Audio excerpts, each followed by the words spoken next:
and gentlemen, we are back once again to talk about Batwoman Season 2.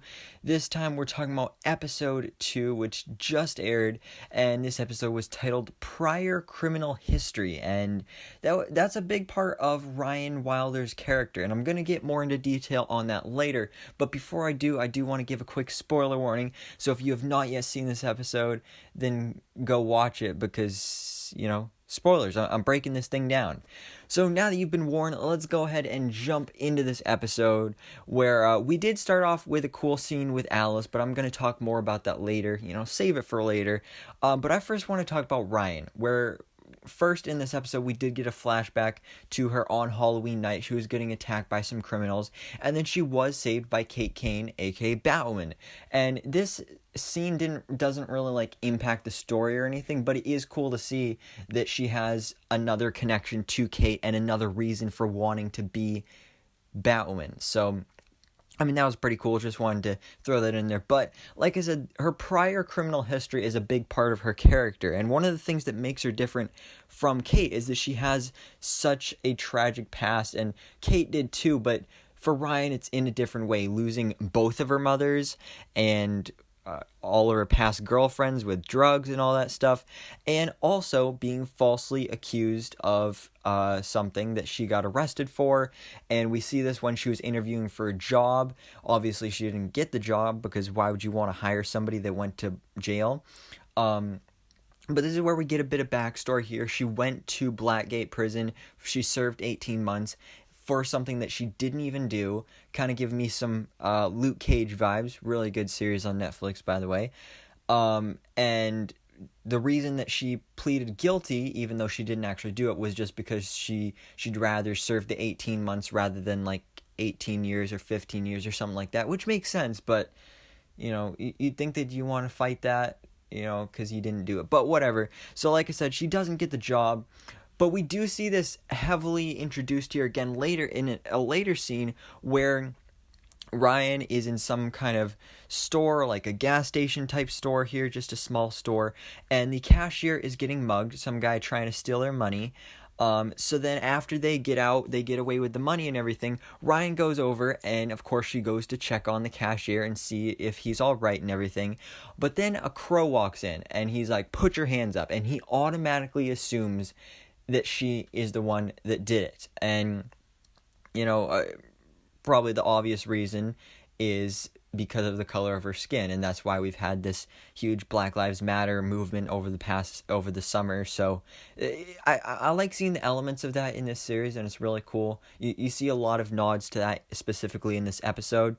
But then this is where things get interesting, because Ryan then has to go get interrogated at the Crows by actually Sophie, and they know each other because they've actually had a lot of run-ins. And Sophie, based off of Ryan's past, she automatically assumes oh, she's a bad guy. She did this. She was found standing above this guy that was covered in blood. So she did it. But then eventually they realize she didn't do it, so they let her go and everything. And that's cool. But I am excited to see more of that relationship, because they were building up the relationship between Kate and Sophie.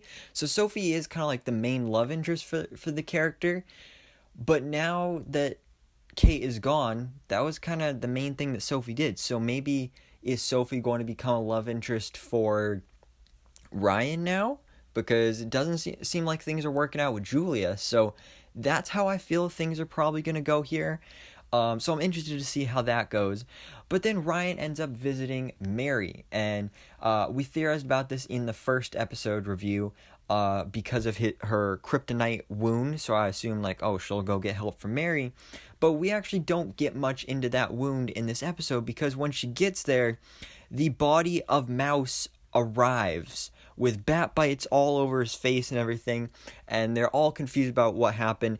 And this, like I said, was the opening scene of the episode, where we saw Alice in her little sewer area, and she tapes a rat to Mouse's body, and then a whole bunch of bats flew towards him and just bit his face all up, and it was really disgusting to see. But then things get even more disgusting, because then we see that Mouse's body starts jumping around, and then a bat pops out. I didn't see necessarily if it came out of his mouth or came out of his chest or something, but it definitely popped out of somewhere it shouldn't. Like, you don't normally see bats just popping out of dead bodies. So this is where the mystery kind of starts to get unraveled here, where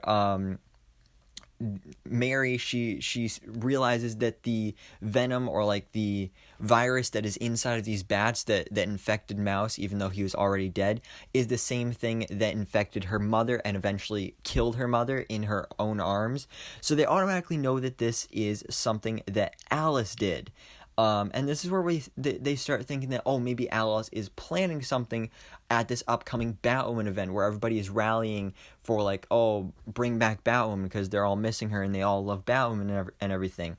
And the reason they think that she's planning something for that rally is because earlier in the episode, we got a scene where Julia, she was in her car, and then all of a sudden Alice popped out and held a knife to her throat and everything. And Alice proposed a supervillain, super spy team-up between the two of them so that they can take on Sophia and hopefully defeat her, because Alice is actually scared of Sophia. Sophia is like the big bad villain that Alice, who we thought was this psychotic, crazy lady, which she is, she's scared of her. So that's saying something, that Alice is scared of Sophia and she needs the help of Julia. But Julia straight up declines her. She's like, nope, I'm gonna reject you. So then Alice just stabs her. I mean, it's not a fatal wound or anything. Like, she's all right, but she still stabbed her, so still a bit of an owie there. And then, basically, we go flash over to this Batwoman rally, where, because everybody is demanding to see Batwoman, Mary and Luke have decided, like, oh, Ryan has to put on the suit just so they can please everybody and get everybody to, like, go home and everything, because that is where Alice is planning something. But then when we actually get there, we see that Ryan, she's suited up as Batwoman, and everybody's happy, but Ryan is warning them, like, go home, but they don't listen, so it's all confusing, just a big confusing mess here. And Jacob, he and the crows are there, of course, and at first he's like, oh, is that Kate? But then he uses some binoculars and he sees that that is not Kate. So, of course, he automatically orders the crows to take her down, you know, get rid of that imposter and everything. But meanwhile, Alice does show up just as we all assumed. And then we get this really cool fight between Ryan and Alice, because, of course, Alice is the one that killed Ryan's mother, her adoptive mother. And so Ryan wants to kill Alice. So we get this awesome fight here, which was really an awesome, like just a really cool fight to see. I love the choreography on this and everything. But then all of a sudden Alice pulls out this device that she triggers. Then she triggers this signal that summons a swarm of bats, just like we saw her do in the beginning of the episode, to Mouse's body. So then all these bats are coming through, and all these people that were at the Batwoman rally are getting infected with this virus thing. But fortunately, Alice gave Mary the antidote, just like she did when she was infected along with her mother. And once again, it is only one antidote, but she is able to give that to Hamilton Dynamics, who can then multiply it and disperse it to everybody and cure everybody. And that is what happens. Everybody gets cured. The day is saved. Batwoman stops the bats and everything. Batwoman, aka Ryan. So that is cool. And we get a nice ending to the episode there. And we get a few things here, like Mary and Jacob have officially decided to form an alliance to kind of find out what happened to Kate, whether she is alive or not. They, of course, they're both hopeful that she's alive, but they've kind of formed a duo there to do that. So that's exciting to see that we're going to be seeing more scenes between those two, because they are father and daughter. So I'm excited for that. And then Mary and Luke have officially decided that Ryan is going to be the new Batwoman, at least until Kate comes back, but I don't think that's happening. Like, Ruby Rose is not coming back. Maybe a cameo, but who knows what's going to happen. But they did have to make one thing straight, is that no killing. That is part of the Batman and Batwoman code. You cannot kill anybody. It's just against the code. So Ryan understands that. And then this is where we get something that I wasn't expecting, but I think it's a really cool idea, because Of course, through the whole first season, we got a lot of narration from Ruby Rose as Kate Kane, and she was always like, "Dear Bruce" and everything, and we assumed like she was writing in a journal or something. And in the Batcave, we actually see this journal, and Ryan opens it up and starts reading through it. She reads through the night where she was saved by Batwoman on Halloween, so that was cool. And then Ryan starts writing about her Batwoman adventures here, and she starts writing Dear Kate. So I think that's a really cool idea because, like if she did Dear Bruce, it kind of wouldn't make sense. But Dear Kate, that's awesome. I think that was a brilliant idea to go that way. Because I did enjoy those kind of like Dear Bruce things from the first season. I love that narration. So it's cool that we're going to be seeing that again here, just with Ryan this time instead. So that's going to be really cool. But the unfortunate thing is we're probably never going to see Kate actually read this stuff. Unlike Bruce, we could see him return in the future because he's just been missing and who knows what actually happened to him. But, he could always return. Kate can't. But like I said, I really like that idea and I'm excited to see how that goes forward in the rest of season 2. Then, of course, we have our big cliffhanger for the episode where we get Sophie. She is going after Alice, but when she does, some henchman for Sophia knocks her out and also knocks out Alice, and she's like, "Oh, Sophia is going to kill you," and everything. So it looks like in this next episode, we're going to be seeing those two. They're going to be taken to wherever Sophia is living, and it looks like maybe we are getting a supervillain, super spy team up just like Alice proposed, except instead of it being with Julia, it's going to be with Sophie, which I'm actually really excited to see.